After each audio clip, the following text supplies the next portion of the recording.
The broadcast is now starting. All attendees are in listen-only mode. Hello, everyone, and good afternoon, and welcome to our fourth Rocking Your Teens online session. This one's title is Self-Esteem and Self-Confidence. Thank you for taking the time out to join us today. So I thought I'd give you a little bit of history around who is Rocking Your Teens and what we do. So effectively, Rocking Your Teens is a social enterprise that looks at running programs to empower young people and to start conversations around careers, leadership, mental well-being, and obviously today, self-esteem and self-confidence. On the screen, you can see how long we've been running for. We've been running for about 5 years. We've ran over 17 events with over 1,800 attendees, and we've partnered with over 120 schools across the UK. And today, obviously, we have about 90 people signed up to attend. So really excited to have you all here. So over this period, we're going to be having three different speakers speak about their experiences dealing with self-esteem, self-confidence, and how you can build that within yourself. You can find us online if you want to find out more about Rocking Your Teens. We have a website, www.rockingyourteens.com, and obviously we're on all the various social media platforms as well. So please do go follow us, like us, and if you have any ideas or things that we could and should be doing, also send them in to us. So as we kind of think about functionality, this is an interactive session. So we want to make sure that you're able to speak to us. So hopefully on your screens, you can see a gray box that has a orange arrow above it, and there's an option to use the chat function. So while we're speaking, some of us will say, if you have a question, type it into the chat window.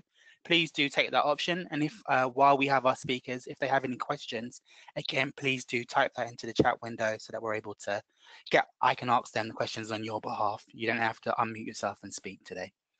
Sorry, I'm losing my voice a bit. So today we have with us Kate Griffiths, author of Colourful Classrooms and founder of Creating Resilience Community. Kay Rufai, an author, creative facilitator, and mental health researcher. And finally, we'll have some music from Atlantis Dubois.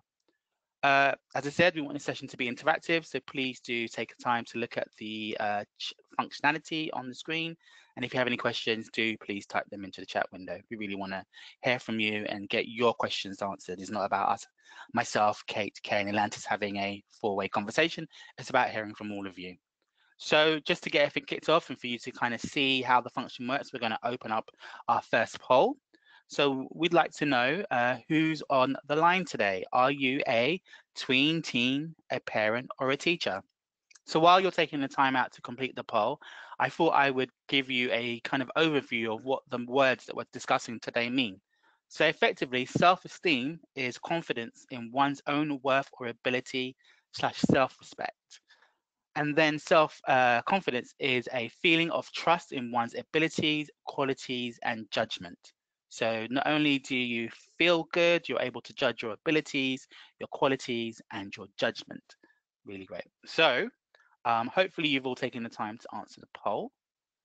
I'm going to hand over to Jenny, because as always, unfortunately, I can't see the poll. But Jenny, when you're ready, if you want to close it down and give us the results. Yeah, just giving it a couple more seconds because it's changing as we speak. As you speak, Jeffrey, it keeps moving. So just giving it a couple more seconds. And how many people have signed in today, Jenny? How many people have signed in? So far, Yeah. we've got 45. 45. Fantastic. Hi, everyone. Okay, I'll close it now. Okay, 57% of the audience voted. 20% were parents, 15% teachers, and 65% tween or teenager. Cool. Welcome, everybody. Thank you for taking the time out to join us, and hopefully you'll find this session as enjoyable as the previous ones that we've had. So I'm going to move into our first speaker. So I'd like to introduce you to Kate Griffiths. Kate's created a whole self-leadership in 2012, following over a decade at PwC. So for those of you that don't know, PwC is PricewaterhouseCoopers. Kate, am I saying that correct? Where she worked after gaining Almost. her MBA. You can correct me when you introduce yourself. And Hull's self-leadership works with individual teams, organizations, and young people to help them find their sweet spot. I love this. This comes when you realize that emotions are just energy in motion. And at the heart of the work that Kate is doing is a concept that unexpressed, suppressed, or repressed feelings can lead to issues with physical health. Wanting to work with young people has come out of learning how to be a mum to a daughter with dyslexia, dyspraxia, and processing issues. So as a fellow dyslexic, I'm really excited to introduce Kate and hear all about your work with self-leadership. Kate, over to you. Thank you so much, Jeffrey, and hello everybody and welcome. It's such a delight to be here with you. I really wanted to start with, how's your day been? Doing remote learning, how's that going? And I ask you that because I've got two daughters who are 12 and 14, and we have good days and bad days. And it's all about how we manage this. It's almost relentless sense of feeling in lockdown. And I love the fact that Jeffrey started by talking about what self-confidence and self-esteem means. And I want to go back to that right now, and not to say what he's been saying, but just to take that further. Do you know where the word confidence comes from? Anybody? Want to put some comments in the chat?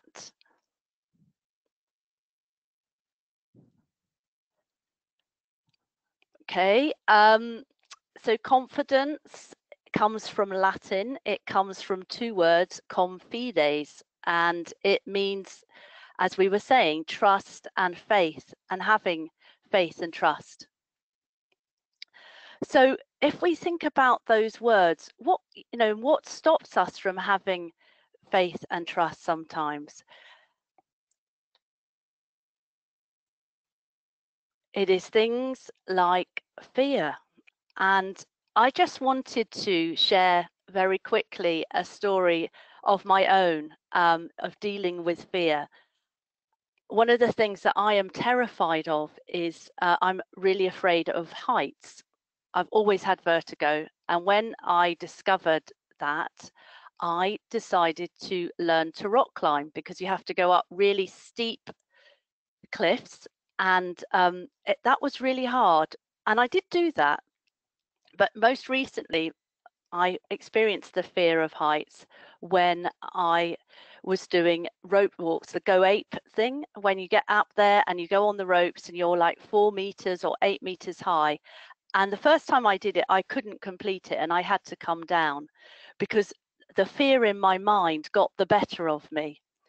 And the second time I did it was about 3 years ago with my youngest daughter, who also is scared of heights. And I got up there and I could feel that fear and it felt really real. And we have a phrase which is false expectation appearing real. And I could feel the sweat under my arms as I stood there, and I was all clipped in. So even if I'd fallen off the rope, I would have been safe because I was in a harness. But in my mind, it was terrifying. And the only thing that actually kept me going was the fact that my daughter was behind me, and she was probably more scared than I was and was looking to me for leadership. So I had to find it in myself. So took it one step at a time. I slowed down a lot and I just thought, right, I'm not going to think about getting to the end. I'm just going to take the next step and the next step. And that's how I did it. And gradually I realized I could do it. And there were still moments as I got through, because as you might know, if you've ever been on a Go Ape activity, there are lots of different things that you have to go through. So the one where I had to go through swinging barrels while they were still moving, that was really, really hard. But sometimes I had to do it with my eyes closed. That was the only way I could actually get there. So what that took in me, I had to have faith and trust. And I had to find that inside of myself, which isn't always easy. But that's talking about it from a headspace. And as Jeffrey said, I work with colour to help people feel better about themselves. And I want to introduce you to colour today so that you get a sense of that. So I'm going to show you a couple of bottles. And they're colour bottles. So this is the first one. So can you see that? There are 2 different colours there, and it's quite a pale bottle. So this is bottle number 1, and now I'm going to show you bottle number 2. And as you can see, they're similar colours, but they're a lot brighter. And I would love it if you would share in the chat which of the 2 bottles you prefer. Do you prefer bottle number 1 or bottle number 2? And just think about it from the colours, not the colours necessarily that you normally like, but what's really drawing you in right in this moment. I'm voting for And bottle number 2. You're going for bottle number 2, fabulous. And if you can say why it is that you like the colour, why is it you prefer bottle number 2 over number 1? What is it that you like more about that bottle? Look, the colours. Well, for me personally, their bottle number 2 is clearer and it's stronger and it's bolder. So that's why I like it. And that's really interesting, actually, because when I had a dry run doing this talk with my daughters and a friend of theirs, and my dyslexic daughter picked bottle number 2 as well. So there we go. There may be something in that. The first bottle is called Faith, which is why I picked it today. And the second bottle is called Trust.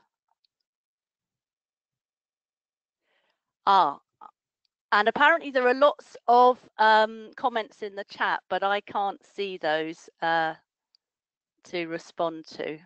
So I'm just going to quickly let you know what you can see, if that's okay, if you can't see them. I don't know if Jeffrey was able to see them, but you had some responses. Confidence means being brave. Confidence means inside. And then we've got lots of different. So we've got quite a mixture between the first one and the second one. But someone said, what Jeffrey said, they liked the second one because it was clearer. Someone said they liked the second one because it was more clean as well. Someone said number 1 is more calming, 2 is brighter and stronger. Someone said one of them is more natural. And someone said the number 1 is lighter and has a better look. Someone says 1, I prefer the colours as they are not so strong. Number 1, because it's distilled and I like things that way. Second is colourful. And then we had some more just saying bottle 1. So you've got lots of responses there. Thank you so much, Jenny. I really appreciate that, because it's really helpful to know where people are coming from. And it's great because you usually do get a mix of responses, simply because it depends who we are and where we're at. And actually we need both faith and trust. And I want to finish with sharing a story that emphasizes this. So just remember what you chose, whether you chose the first bottle, which is faith, or the second bottle, that is trust. And you can decide for yourself which you think is most important. For me, I think that faith comes from inside us and is something we have to dig deep for.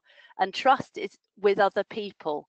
You know, we trust other people and we can lose that trust really easily, but it can take a long time to build it. So the story that I am going to share with you today is about a man that existed about 100 years ago. His name was Charles Blondin. And he crossed Niagara Falls on a tightrope. And would you believe it? But he didn't just do it once. He did it more than once. And each time he added something else to the experience. So he said, and the crowds used to gather to watch him because it was pretty amazing, because you know how high up Niagara Falls is. And so one time he said, "Do you think I can do it pushing a wheelbarrow across the tightrope?" And people said, "Oh yes, that would be great." So anyway, he does it and he gets loads of applause and cheers, and everyone thought he was doing an amazing job. So they had lots of faith in him and they kept cheering him on. And then he said to them, "Do you think I can cross Niagara Falls again with the wheelbarrow, with somebody in the wheelbarrow?" Yes, everyone was cheering and saying, "Yeah, that would work." And so he turned to the crowd, and he said, right, who would like to volunteer to go in the wheelbarrow? And there was a deadly silence. And that's because it's so much easier to cheer someone on to do something, but actually perhaps to find the trust in somebody else, to trust your life into the hands of somebody else, takes a lot more, because we have to let go of control. We have to surrender and give over that power in that moment to someone else. And that nobody in that moment in time, they were perfectly happy to watch him do that, but they didn't have that trust in him to trust their lives in him. So, because it is such a big ask. So that's what I wanted to kind of leave you with, that it's not just down to us. It's not just finding reliance in yourselves. We are all connected, and we need to have faith and trust in one another. And as we do that, it actually becomes much, much easier, because you then realize you are never alone. There are always other people for you, whether it's your family or teachers, mentors, or even, you know, things that we cannot see, because in some respects faith is an unseen thing. So stuff like spiritual beliefs, the divine, that kind of thing. So I want to leave it there and say thank you very much for listening, and I'm very happy to answer questions or to share more. Thank you so much, Kate. So I have a couple of questions for you, and hopefully we'll get some in the chat box coming as well. Brilliant. So I have one around obviously social media, and question is, Yep. I'm spending a lot of time on social media whilst at home. What bad effects might this have on me, and how can I use social media positively? That's a really great question, and I really appreciate that. Thanks so much, Jeffrey. So, first of all, one thing we have to remember is that actually being a young person today, social media is a part of our lives. You know, my daughters are on Snapchat, they are on Instagram, and depending on your age, you know, when they went onto Instagram, I think the thing that's important is that we were involved and we had set some rules around that. And I think that's the same with all of this, having structure.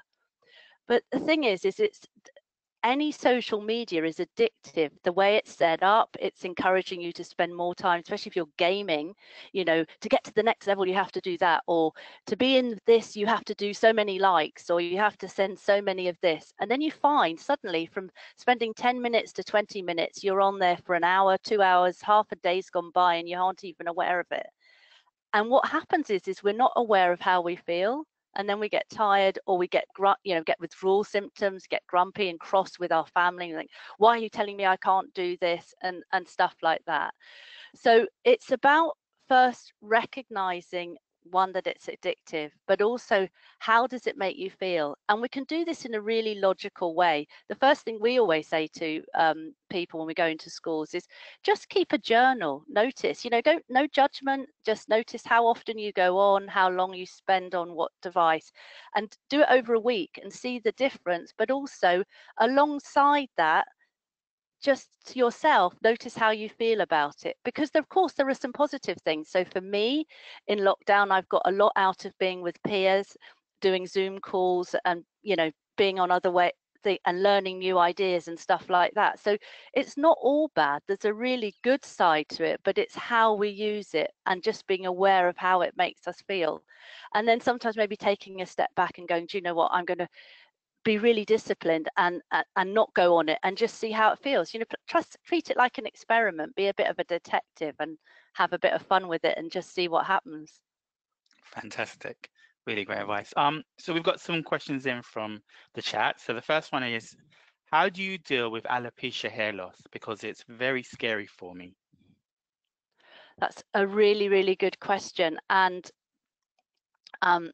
I've never had alopecia, though I do notice, and that's slightly to change the subject, because when I get nervous, and I haven't done this today because I've got my headset on, I start pulling my hair out. So it's not exactly the same, but it's a habit. So I think I haven't got an answer in terms of these are the various things that you need to do, but quite often my understanding with alopecia, is that it is to do with that deep fear inside. So it's about connecting to how you feel.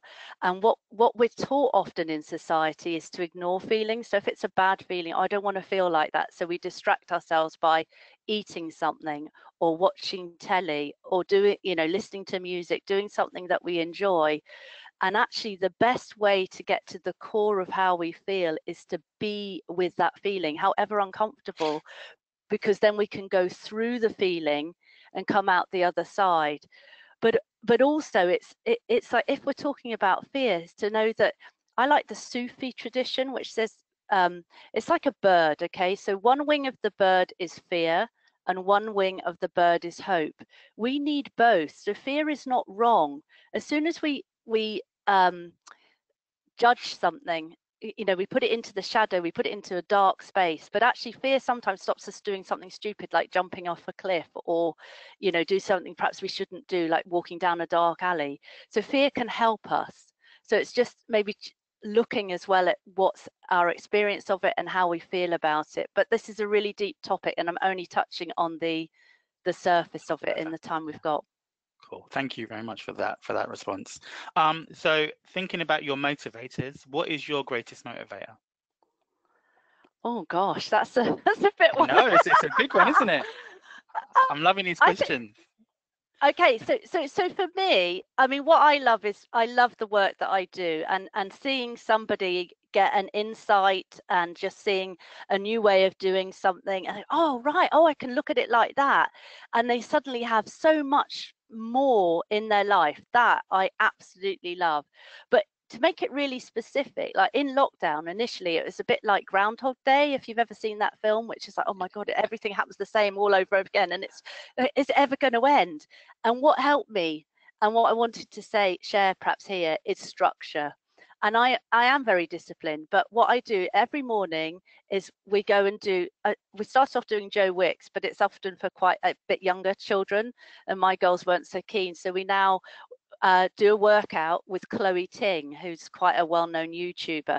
So I think it's like, that's how I start my day, and I do my meditation practice, and then I get into whatever comes up. So I think and it's all related, because then even if you're feeling rubbish, then I suddenly feel better. So I find having that little bit of structure helps me get through my day.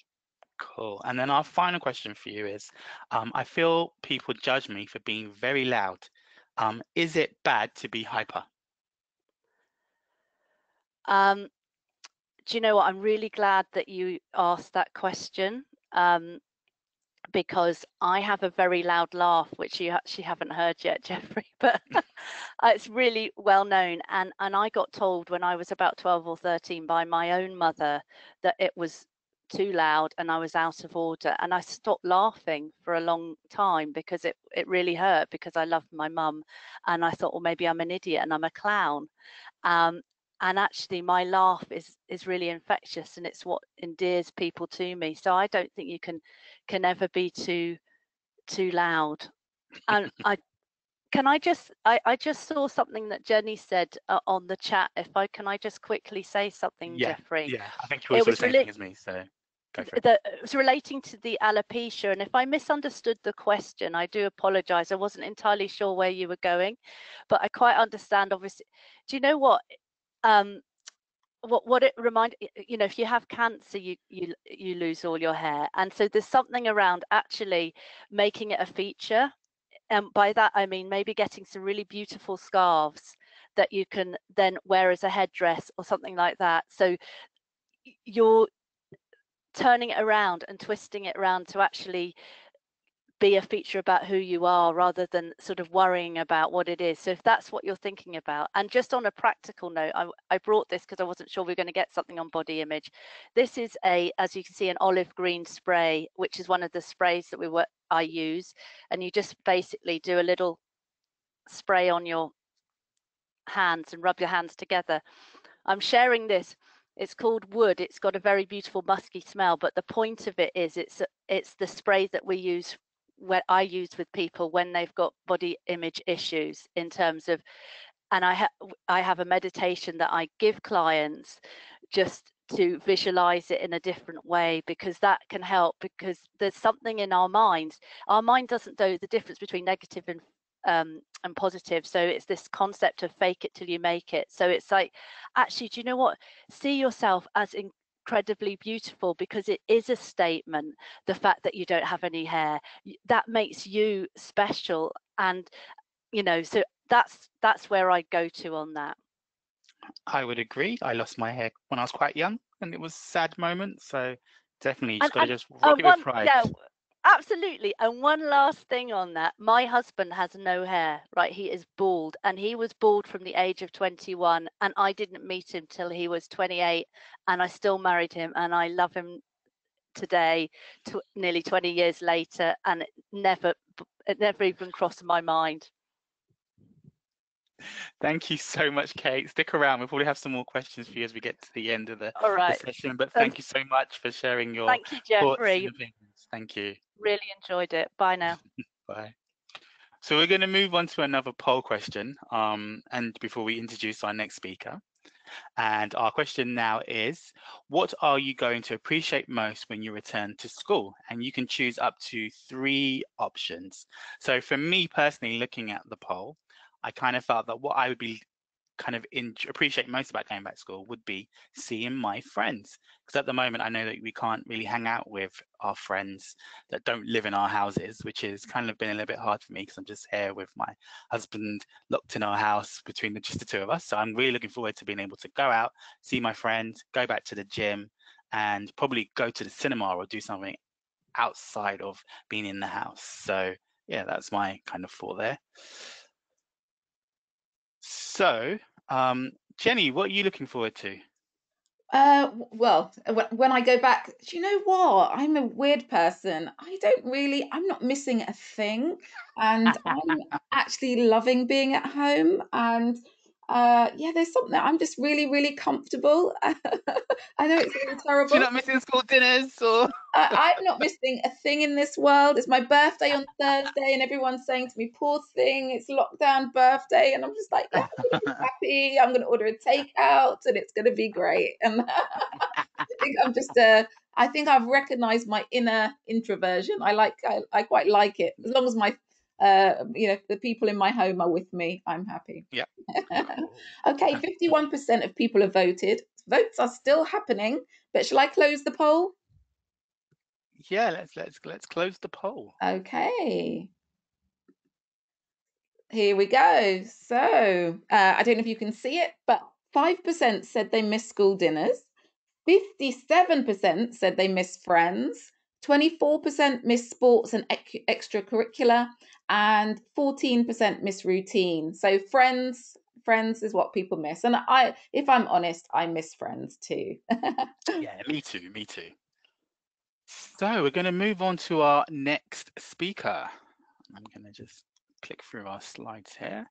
So I'm going to introduce Kay. So Kay Rufai is a photographer, poet, filmmaker, author, creative facilitator, and mental health researcher whose work spans the past 5 years in a handful of countries, including the UK, US, Ethiopia, Bhutan, Germany, Scandinavia, Mexico, Nigeria, and Colombia. He has spent the last 3 years exploring the intersection between culture, identity, and racial emancipation, mental health, and community cohesion through art, photography, educational workshops, and public events. Kay has received numerous funding and support from the Mayor of London, Arts Council, British Council, and the Wellcome Trust for his Smiling Boys project, which I've been able to see, which is amazing, which is a public health research photo documentary project that explores the impact of smiling on improving well-being for Black boys, violence reduction, and as a tool to challenge negative stereotypes of this demographic in the society. In 2016, Kay delivered a month-long critical acclaimed photography and poetry exhibition in London, as well as publishing his book called Tribe. So Kay, over to you.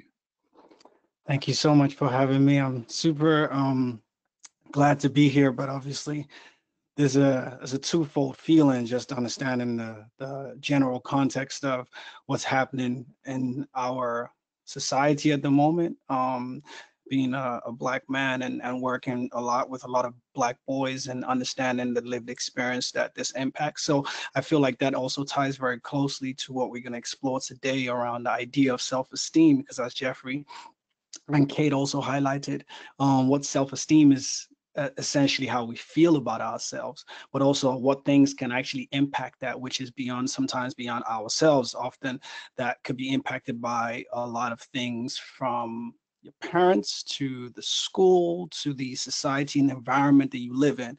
And also just understanding that, you know, in my own personal journey and my own experiences as a Black man, ultimately all those factors have come together to impact how I felt about myself and the work I needed to do to be able to get to the place where my own ideas of myself were built based on the work that I needed to do about myself. So just to kind of, you know, park that somewhere, we might dip into that at certain points. But for me, you know, it's really interesting hearing Jeffrey kind of read out this long list of things that I do, and just kind of realizing that, oh my God, just like Kate said, I faked a lot of that stuff till I made it. You know, I'm a British born Nigerian that grew up in California, and there's lots of different environments that I grew up in, and lots of ways in which I needed to try and find myself. I got bullied for different things in different environments, and actually identifying that a lot of the times when I got bullied or things were happening or I wasn't being picked to be a friend of somebody,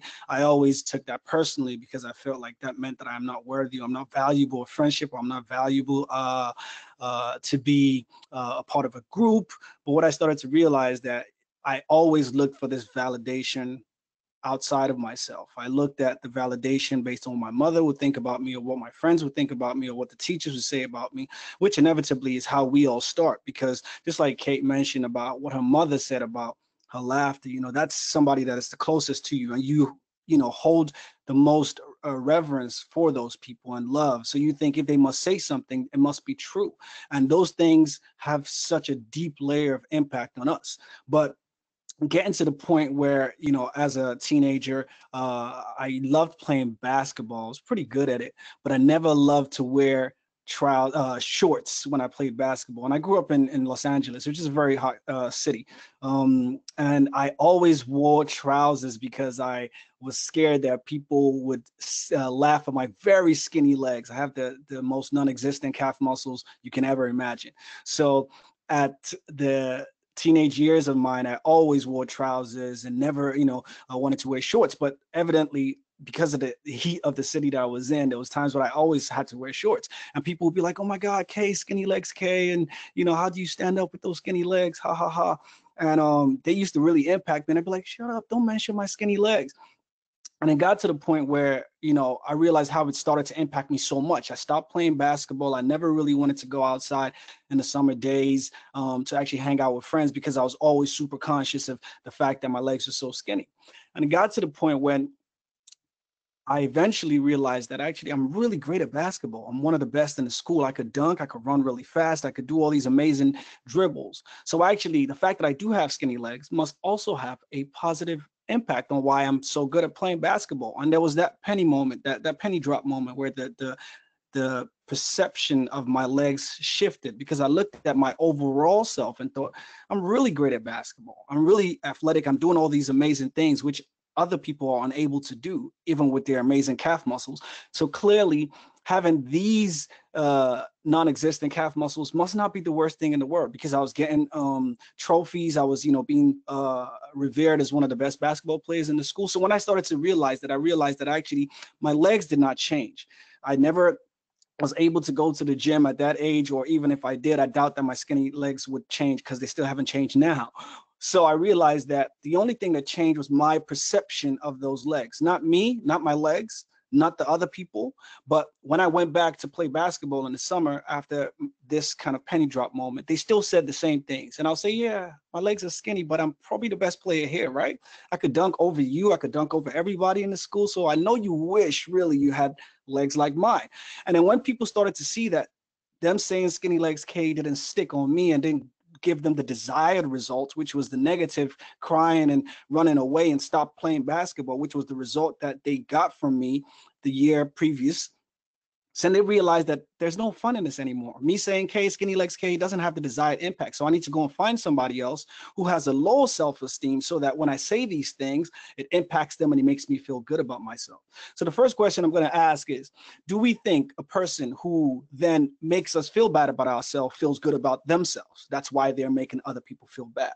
So if you give an example, like in my situation, like the kids who particularly always picked on my legs and picked on me, do you think they felt good about themselves? That's why they decided to say things to make me feel bad about myself.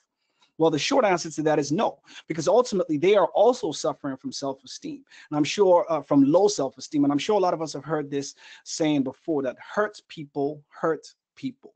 And ultimately, when you are in a place where you feel bad about yourself, they say misery loves company. So most of us, if we are in a place where we are lacking self-esteem and we feel really low about ourselves, ultimately we look at other people that we can also inflict this pain on. So we're not the only ones that feel bad. And ultimately, the important thing for us to take away from this is the idea of labels. Labels are a very important thing that impact the way that our self-esteem develops. So in my case, the label that I had on my legs was, legs are too skinny, I probably can't stand upright, and I need to keep wearing trousers. That was the label. So ultimately, when I walked around, people said those things that were on my label. So they said, skinny legs K, you're too skinny, you probably can't walk for too long, all of these things. And they impacted me. But until I changed the label on my legs, I didn't change my legs and I didn't change the people. I just changed the label. And I turned the labels to, legs are so skinny, but they allow me to dunk really great. Legs are so skinny, but I'm so fast. Legs are so skinny, but I'm really great at basketball. Legs are so skinny, but they hold up my my upper body so great. So clearly they must be so good. So all of a sudden, when people were shouting all these other things that were on my label previously, I didn't respond because I changed the label. So ultimately, that's an important, powerful tool that I had that allowed me to not change other people's perceptions of me and not to change the actual thing. If in this case, it was a physical thing about myself that couldn't change, all I had to change was my relationship with that thing. And the most powerful way to do that is labels. And if we were not in a virtual forum right now, I would have given the exercise and given some people labels to stick some labels on me and ask the question, what impact should these labels have on me? Because usually when I do this exercise, I tell people to, put labels on me. And sometimes they say, oh, your hat is too colorful, or you dress too flamboyant, or your beard is a bit patchy on the side, And the ultimate thing about those labels is, I say to people that if somebody puts a label on you that is not you. So for example, you go into a school a trip and somebody writes a label, your name is John, but somebody writes a label and puts James on it. You would not carry on wearing the label that says James, right? You would take that off and say, sir, that's not my name, right? And that's exactly the same thing I do with labels that are not true to me. So when somebody puts a label on me and says your hat is too colorful or your beard is too patchy, I just take off that label and say, no, that doesn't belong to me. My beard is okay. It might not be touching everywhere, but I actually like it. My hat is pretty colorful, but it makes me happy. So those labels do not belong to me. And that's the powerful thing when we think about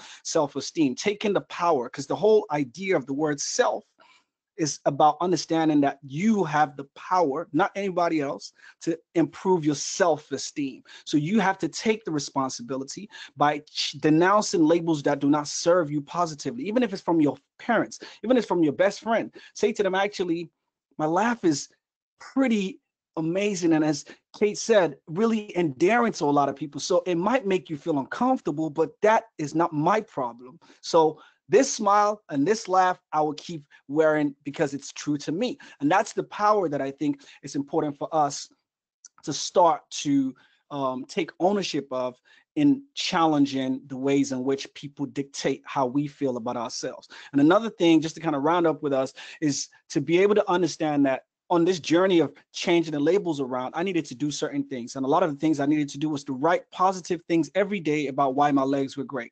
It was a very difficult journey in the beginning when I look in the mirror and say, you're really skinny legs. But today, I'm really glad that you allowed me to record this amount of points in the basketball game. And then the next day I did something else. And ultimately I had this long list that I compiled about the positive things about this leg that had actually brought me a lot of pain in the previous time. So that's important for us to really start working on this exercise. And the next thing, the final thing I'm going to say is to draw out what your self-esteem looks like on paper in any kind of representation. You can use emojis, you can use stick man, whatever it is that you choose, and then draw out what you want your self-esteem to look like in the future. And then think about what labels do you need to remove and what labels do you need to readjust to serve you so that your self-esteem can be built from where it is now to where you want it to look like in the future. So hopefully you guys are able to take something very important and tangible from what it is that I just said today. Thank you, guys. Thank you so much, Kay. Was going to let everyone know that if you have any questions for Kay on what you just spoke about, please do type them into the chat box and we will put them to him. But I have a couple of questions for you, Kay, to get us started. So I'm going to speak about what you spoke about at the top of the your talk. So obviously we've seen the news and what's going on around the world globally in relation to obviously systemic issues, but also George Floyd's passing in the USA. And the question is, my parents won't let me attend the protest. How can I feel like I'm making a difference while also #staying at home? Great. I think that's a very, very important question. And I think that's a true reality for a lot of young people and a lot of people generally. And obviously, because we're still also in another pandemic, which is the more public health version of a pandemic. So therefore, it's actually, you would argue safer for people to stay at home. So there's so many things that could be done at home. And that's the amazing thing about, the social media platforms that we have today. There's so many petitions that you can get involved in.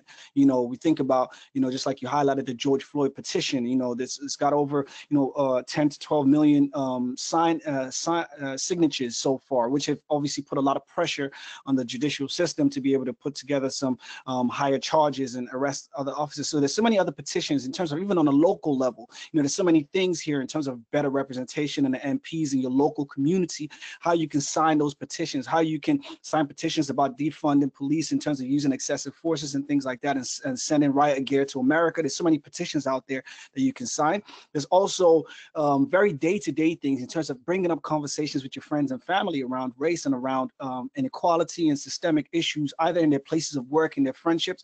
Actually start talking about these things with your family and say, Mom, Dad, let's talk about this. Actually, this is not just an America problem. How can I be a better ally to my friends in school? How can I actually challenge my teacher if my teacher is actually giving a detention to this black boy that did exactly the same thing as me, but I'm not getting the same punishment? How can I stand up and be an ally in that position? That's an empowerment that is necessary in this time, which you don't have to be physically going to the protest to do those things. Again, you can, read books. There's a lot of, great reading lists that have been circulated in the last, couple of weeks. Again, Jeffrey's got a lot in the back, which I'm sure he can, add into the chat about some great authors and books that explore not just the singular narrative of Black experience, which is also a danger, in terms of just reading very strict, slave civil rights kind of books. There's a wide, myriad of Black experiences that is really important to give a humanity to Black experiences. So that's important to also think about, widening your book collection. And yeah, I think those are some of the tangible things I can suggest in terms of how you can be part of a movement, even being in a #stay-at-home life. I definitely would agree with all of them. I didn't go to any protests. I did an online one yesterday, which Great. was just as interesting and learned a lot. So moving on, I've got another question in the chat. So I was picked on, bullied, and ever since I struggle with my confidence and anxiety, and I find it really hard to overcome this. What advice would you give to that individual? Firstly, I just want to send my, solidarity to that person, because I can never know exactly how they feel, but I've been in a position where I've been bullied too, and I know what that feeling is like, And one of the things that helped me, because I cannot give a universal one rule fits all to anybody, but one of the things that helped me was understanding that whatever it is that was being bullied for posed a challenge to somebody else. And when I realized that ultimately we are only responsible for what we can do, and everybody else is a reflection upon what's happening with them. And I know that's a very difficult thing to experience when you're a young person or you're a child, because you just have all of this rage and you're thinking, why me? Why is this person picking on me? But actually, when you realize that it's only about them, and actually whatever it is about you poses a challenge to that person. So when you realize, just like I did, that my skinny legs were a reminder that even though their legs were not skinny, they still weren't as good as me at basketball. So the only way of making me feel bad about myself was point at something that they thought, because I also gave them permission to, because I never wore trousers and I never wore shorts. I always hid it. So it made me an easy target to find something that they know would make me feel bad and maybe impact my performance in basketball so they could feel better about themselves. And when I understood that, I realized the only way to change those things was to actually have a different relationship with the things that they used to bully me. So the fact that my legs were skinny, I was like, well, how can I find positive things about these skinny legs that actually allow me to hold the power, as opposed to expecting them to change, because they're never going to change until they feel better about themselves, until they seek the help that they need to improve their self-esteem. Whether or not they do that, it's not our responsibility. We can only take responsibility for what we can change. And it's important to really try and, have those open conversations with people that are in your life, and hopefully they can provide support for you in terms of reminding you why you are quite amazing, and also not affixing your value to those physical things, whatever it is. Or if it's not physical, whatever thing it is that they are actually bullying you about, remember that your value is much bigger than that thing. Until I realized that, my value was not just about playing basketball and being good at it. I had to explore all the other things, just like Jeffrey mentioned, photography, poetry, film, all these other things that I needed to throw myself into to learn. That's the way in which I built my value and my self-worth based on those other things. Awesome. So we have a comment and we have a couple of questions as well. So I'm going to read the comment, which is, your talk is obviously about being bold and never giving up. So thank you for that. And then we had another question in the chat, which was, have you ever experienced any racism? The answer to that is definitely yes. I mean, and I was having this conversation even with my sister just yesterday, and I have, and I consistently do on different levels, because we have the racism that killed George Floyd on this level here. And then there are lots of tiers and layers of racism that happens. I've been, experienced racism through the police several times. I have experienced racism on a corporate level when I used to work in a youth organization, and how, certain things happened there and people were given promotions, even though I trained those people and they were white counterparts of mine, and seeing how those processes weren't even transparent. There was an open interview process for me. I just realized one morning that person is my boss, and I had to challenge that institution to wonder why that is the case.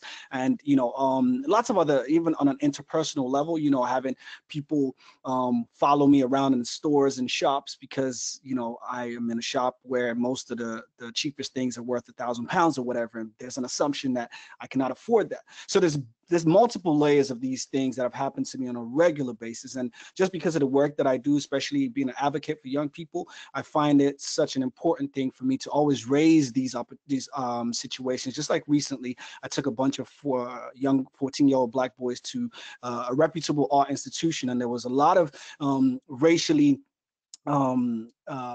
discriminatory things that were happening in there in terms of how they were speaking to the boys, how they were policing those boys, and how they were treating them and making them feel in the space. And I had to write a 2-page letter to the institution to challenge them about those occurrences and to put them to an accountable task about how they need to reform the ways in which they train their staff and the ways in which they actually police and make spaces accessible to young people of color. So these things happen to me on a personal level, but also on a societal level in terms of the work that I deliver with young boys. Cool. So there are a few other questions in the chat, but I'm probably even going to come back to you, or we'll get you to answer offline. Okay. Just so obviously we have to stay on time. But thank you so much for providing your input. I love your hat. Every time I see your outfits on social media, I'm like, I can't do that, but he does look really good. So Thank you very much, Jeffrey. Keep that going. So we're going to move on to another poll, and thank you, Kay. And our next poll question is, have you have you developed a new skill during lockdown, like cooking, editing videos, or learning a language? So that's our next poll question. So for me personally, I have learned how to train using kettlebells, and I've also learned probably to read French a bit better. So I'm still working on speaking, but I can actually read it a lot better using my Duolingo app every day.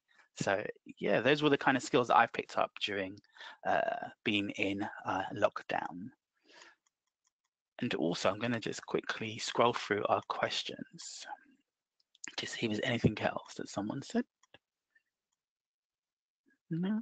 So Jenny, have you learned any new skills? Have I learnt new skills? Good question. I've been cooking a lot more. I've been vegetarian for coming on, maybe it's 2 years now, and maybe didn't have that many recipes in my repertoire, but I now have a Sri Lankan mackerel curry that is to die for. So a few more vegetarian or pescatarian recipes. I think that's what I've developed more in this time.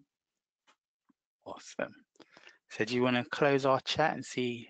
Yeah, People feel like they've absolutely. learned more skills. Yeah, 71%, a huge amount, have developed a new skill during lockdown, and only 29% haven't. There's still time. There's definitely still time. So get out there and try some new skills, but also be fine with not having any new skills right now and just enjoying your downtime. So we're going to move on. So at Rocking Your Teens, we feel that you need to be obviously book smart, creative, and have some emotional intelligence. So we always have someone from our network who does music. And today we're joined by Atlantis Dubois. So Atlantis is from a musical family. She's 19 years old and has music in her blood. Hey, a talented vocalist from South London who plays the bass guitar and steel pan. Atlantis is currently creating her craft at the world famous BIM. Atlantis is an accomplished backing vocalist, having lent her silky tones to various artists, including the UK's very own neo-soul veteran Terry Walker, who I have a picture of there. And influenced by the likes of Tom Misch, Georgia Smith, Frank Ocean, Lauryn Hill, and her, Atlantis' vocal style is the new school fresh with the old school heart. Atlantis, over to you. Hey guys, hope everyone's doing well. Hope everyone's dealing with this lockdown. So I'm going to sing two songs, and the first song I've been in the middle of writing. It's going to be more of a preview, and I've been writing this for a while, and I haven't had the motivation. And when I saw that this was about confidence, I kind of went back and listened to the song again and tried to add more because the song is about confidence. So I'll start it. I hope you can hear it. But yeah, it's just about me and my friends never putting ourselves first, always trying to think about other people, which is great, but sometimes you've really got to put yourself first in situations. Girl, you ain't got nothing to worry about. Girl, ain't got no time to feel things out. When you're gonna take some time for you, while you waiting around, you got things to do. You ain't got nothing to worry. Is there some reason you can't put yourself first? Overthinking, then you go and make things worse. Plenty excuses to stay with your man, knowing damn well that he's not in your plan. You need to take your time, girl. You really got the whole world, and you still got time, girl. You ain't got nothing to worry about, girl. Ain't got no time to feel things out. When you're gonna take some time for you, while you're waiting around, you got things to do. You ain't got nothing to worry. Take your time, girl, but don't waste it. Treat this time as a good blessing. Take your time, girl, but don't waste it. You ain't got nothing to worry, girl. You ain't got nothing to worry about, girl. Ain't got no time to feel things out. When you're gonna take some time for you, while you're waiting around, you got things to do. You ain't got nothing to worry about. And that is my first song. So yeah, that was just a little preview of it. Hopefully add another verse. And the next song I've chosen is Lady Heart. So this is the first song I ever actually completed. I always said that I'm a singer and not a songwriter. And it's just because I told myself that so much, I started to believe it. Until I got to a point where I was like, I'm just gonna try. And this was the first song I ever wrote, really like a complete song. So yeah.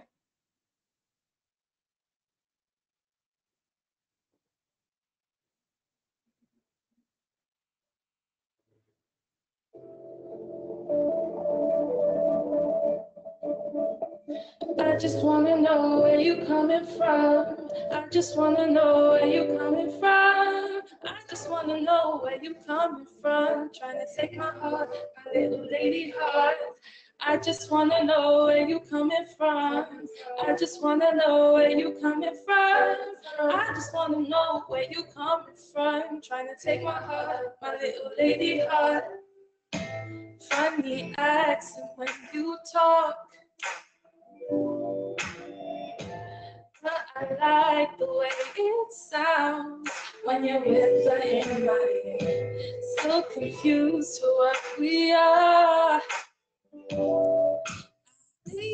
Got time, should change my mind. I just wanna know where you coming from. I just wanna know where you coming from. I just wanna know where you coming from. Trying to take my heart, my little lady heart. I just wanna know where you coming from. I just wanna know where you coming from. I just wanna know where you coming from. Trying to take my heart, my little lady heart. Every time you're acting distant, in my mind I'm thinking, I don't know who you are. Life's too short to be persistent. It's time to stop before this starts to hurt. I just wanna know where you coming from. I just wanna know where you coming from. I just wanna know where you coming from. Trying to take my heart, my little lady heart. I just wanna know where you coming from. I just wanna know where you coming from. I just wanna know where you coming from. Trying to take my heart, my little lady heart. You selling them dreams to me like I'm a clown. Put me so wrong, don't wanna settle down. Give me some medicine to flush my feelings out. Feeling so strong, I am missing around. Make up your mind, cause I ain't satisfied. Sending mixed signals to me that ain't justified. I'm not the one who is trying to hide. I just wanna know where you coming from. I won't waste my time when you're not the one. Never could have made it past the deadline. You don't even know where you're coming from. Guess it's time to move on. You made it easy for me. Oh yeah, I'll be gone. So gone.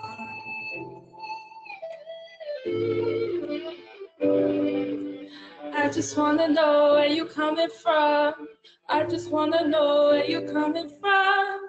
I just wanna know where you coming from. Trying to take my heart, my little lady heart. Thank you. This was Lady Heart, by the way. Fantastic. We did have that question. What was that second track? It's called Lady Heart. Lady And the Heart. first one was called Girl. Go, yeah. I'll make Thank you some for the so voice as well, much. don't worry. Thank you so much, Atlantis, for taking the time out to join us today. We have had a number of questions in the chat window, and I think what we will try and do, guys, is if you follow us on social media, we'll get your questions answered and posted out on our platforms. And I know that the team are screening behind also to gather some insights as well. But we have literally 2 minutes left. So I would like to just say a huge thank you to Kate and Kay and Atlantis. Guys, if you can switch your cameras back on, that would be really great, just so everyone can see you, so we can kind of thank you all. And just kind of say to you as a final thought, we are all a work in progress, and please recognize that you are already awesome. And as you grow, you're only getting more awesome. So don't compare yourself to anyone else. Do your best to be better than you were yesterday, and your confidence will grow. I want to say thank you for joining us. Thank you again to Kate, Kay, and Atlantis for taking the time out, to everyone that attended today's session, to the Institute of Leadership Management and Jane for giving us the opportunity to use their platform, and to the entire team at Rocking Your Teens. Thank you so much. Enjoy the rest of your day. Stay safe. Thank you.